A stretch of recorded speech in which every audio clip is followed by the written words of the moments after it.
Maliban sa pagtugon sa emergency situations, tumutulong rin ang mga miyembro ng SCAN International sa pag-aayos ng daloy ng trapiko. Kaya naman para mas lalong mapalawak ang kanilang kaalaman, sumailalim ang mga ito sa Traffic and Parking Seminar sa General Trias, Cavite. May report si Aldrich Montesilia. Isang traffic and parking seminar ang dinaos sa Pasong Kamatsile, General Trias, Cavite. Ang nasabing seminar ay dinaluhan ng mga miyembro ng SCAN International Cavite North Chapter. Layo ng programa na lalo pang palawakin ang kaalaman ng nasabing grupo sa pagsasaayos ng daloy ng trapiko na isang bahagi ng pagtupad ng kanilang tungkulin.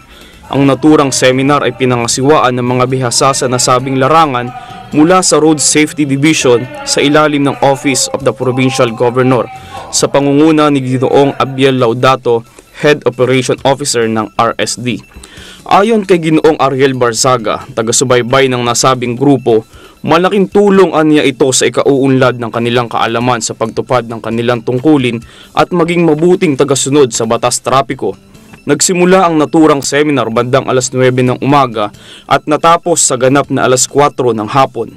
Naglaan din sila ng oras para sa magtatanong upang ganap na maunawaan ng ilang mga batas at paglabag sa batas trapiko na sinimula ni Ginoong Adolfo Caldubayan, Pangulo ng nasabing grupo. Namahagi naman ng Certificate of Attendance para sa mga miyembro na sumailalim sa nasabing seminar. Para sa Eagle News, Aldrich Montesilia, RM1 with 25.